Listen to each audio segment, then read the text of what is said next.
मात पिता और गुरु की वाणी, बिने विचार करो शुभ जाने। जो व्यक्ति माता पिता और गुरुओं की सेवा करता है, उनकी बात की आज्ञा का पालन करता है, उन पर ईश्वर की कृपा सदा बनी रहती है। परमात्मा उनसे बहुत प्रसन्न होते हैं। नमस्कार, आप सभी का मेरे यूट्यूब चैनल पर स्वागत है। जो भक्तजन मेरी वीडियो पर नए हैं तो चैनल को सब्सक्राइब कर लें। मैं गीता के दूसरे अध्याय से आप कुछ प्रश्न आपके सामने लेके आया हूं। आप इसे बड़े प्रेम भाव से सुनिए। गीता के जो एक एक शब्द हैं उन्हें भली प्रकार से जान लेना ही ज्ञान है। तो प्रश्न है, द्वंद्व किनको कहते हैं और उनसे रहित होना क्या है। जो द्वंद्व हैं, तो द्वंद्वों को हमें जानना चाहिए। ये गीता जो है वो अपने शरीर के ऊपर वर्णन है। अब जैसे द्वंद्व किनको कहते हैं, तो द्वंद्व किसी दूसरे के बारे में नहीं कहा जा रहा है, ये सिर्फ अपने बारे में ही कहा जा रहा है। हमारे अंदर जो द्वंद्व मच रहा है, द्वंद्व हो रहा है, उस द्वंद्व को जानना है कि वो द्वंद्व है क्या चीज। ठीक है, इसीलिए मैंने ये प्रश्न लेके आया हूं, द्वंद्व किनको कहते हैं और उनसे रहित होना क्या है।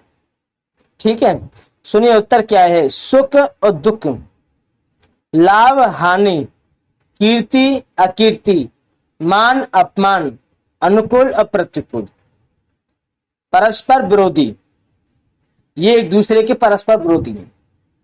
जैसे कि प्रत्येक मनुष्य के अंदर सुख की कामनाएं होती है कि मुझे सुख मिले, दुख ना मिले। हर इंसान सुख की ओर भाग रहा है, दुख से बच रहा है। तो दुख से वो दूर भाग रहा है और सुख की ओर भाग रहा है, तो सुख के साथ ही दुख छुपा है, उसे ये ज्ञात नहीं है। अब ये जानना है, लाभ की ओर भाग रहा है कि मुझे लाभ हो, लेकिन लाभ में ही हानि छुपी है। ये तो जोड़ा है इसका। जब आप सुख की कामना करोगे तो उसमें दुख छुपा है, जब आप लाभ की सोचोगे तो हानि भी है उसमें, कीर्ति की सोचोगे तो कीर्ति भी है, मान सम्मान की सोचोगे तो उसमें अपमान भी है, अनुकूल की सोचोगे तो प्रतिकूल भी है। ये एक दूसरे के विरोधी हैं। इन पदार्थों का नाम ही द्वंद्व है। जब आपके अंदर ये चीज है, आपके अंदर लोभ है, तो लोभ से क्या है, तुमने लाभ सोचा कि मुझे लाभ हो जाएगा इसमें, लोभ के वशीभूत तुमने वो कार्य किया, लेकिन लाभ समझ करके इसमें हमें लाभ हो रहा है, लेकिन उसमें हानि नहीं सोची कि इसमें हानि कितनी है। तो जो लाभ ज्यादातर लोग सोचते हैं, तो लाभ में हानि छुपी है। जो व्यक्ति सुख की ओर भाग रहा है कि मुझे सुख मिले, मुझे किस कर्म से मुझे सुख की प्राप्ति होगी, पूरा जीवन निकल जाता है कर्म करते करते सुख को प्राप्त करने में, लेकिन वो सुख को प्राप्त नहीं कर पाता है। अंत में वो दुख को ही प्राप्त होता है। दुख क्या है? मृत्यु ही दुख है। कितना भी तुम यहाँ पर साधन जुटा लो, कितना भी बढ़िया से बढ़िया महल बना लो और उसमें सब साधन जुटा लो इस शरीर के सुखों की, लेकिन अंत में क्या होता है, ये शरीर का जब त्याग होता है ना, तो सबसे बड़ा दुख होता है। जिसका संयोग है उसका वियोग भी है। तो फिर मुझे ये बताइए, फिर ये द्वंद्व नहीं तो क्या है? जिस वस्तु का संयोग है उसका वियोग भी है। अब तुम जैसे सुख की ओर भाग रहे हो, तो ये क्या है, तुम्हारा संयोग बनना है, सुख की ओर भाग रहे हो, और एक दिन यही सुख तुम्हें दुख दे के जाएगा। जब तुम इस शरीर को छोड़कर जाओगे तो क्या दुख नहीं होगा? तो जो क्या है, ये द्वंद्व है। तुम्हारे अंदर कीर्ति है और तुम्हारी एक अकीर्ति होने लगे तो तुम्हें कैसा लगेगा? बुरा लगेगा। तो ये क्या है? द्वंद्व नहीं है क्या? ये कैसे हो गया?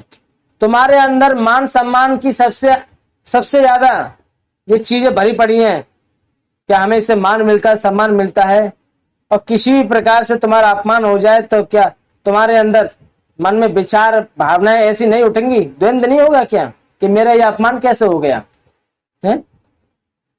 अनुकूल, हमारे अनुकूल ही ये कार्य होना चाहिए, और थोड़ा सा इसमें विपरीतपन आ गया, प्रतिकूल हो गया, क्या द्वंद्व नहीं मचेगा क्या? तो ये क्या है? इसे द्वंद्व बोला जाता है। जो हमारे शरीर में ये द्वंद्व मचा हुआ है कि हमें इस कार्य करने से हमें सुख मिलेगा, उस कार्य करने से हमें सुख मिलेगा, ये पूरा जीवन हमारा इसी में निकल जाता है आशा में कि ऐसा करने से अब ऐसा कर लो, अब ऐसा करने से ऐसा कर लो, लेकिन ये द्वंद्व नहीं खत्म होता। तो हमें इस द्वंद्व से बचना है। तो देखिए, इन सबके संयोग और वियोग में सदा ही सम रहना। अब यहां पर बात आई है, सुनना। संयोग और वियोग में, इन सबके संयोग और वियोग में सदा सम रहना, माने सम हो जाओ। ना मुझे सुख है, ना मुझे दुख है, न मुझे लाभ है, न मुझे हानि है, न मुझे मान है, न मुझे अपमान है, न अनुकूल है, न प्रतिकूल है। इनमें सम हो जाना, इनमें सम रहना, इनके द्वारा विचलित और मोहित न किया जाना, अर्थात हर्ष, शोक, राग, द्वेष आदि से रहित रहना ही इनसे रहित होना है। जब तुम्हारे अंदर समता आ जाएगी, सम हो जाओगे इन सब से, तो तुम्हारे अंदर समता आ जाएगी, द्वंद्व खत्म हो जाएगा, हृदय में शांति हो जाएगी। यही तो हमें करना है, उन द्वंद्वों को मिटाना है। तो मेरे प्यारे श्रोताओं, भक्तजनों, मैंने आपके सामने यही एक प्रश्न रखा है। इस प्रश्न पर बढ़िया तरीके से, अच्छी तरीके से मंथन किया जाए, विचार किया जाए कि आखिर ये शब्द कितने अच्छे हैं, इन्हें अपने जीवन में उतारा जाए। जब आप इन शब्दों को अपने जीवन में उतारोगे, तुम्हारे जीवन में वो आनंद आएगा, वो शांति मिलेगी जो आपने महसूस नहीं की होगी। तो इसीलिए मेरे प्यारे श्रोताओं, भक्तजनों, मैं अपनी वाणी को यहीं पे विराम देता हूं। जय श्री कृष्ण।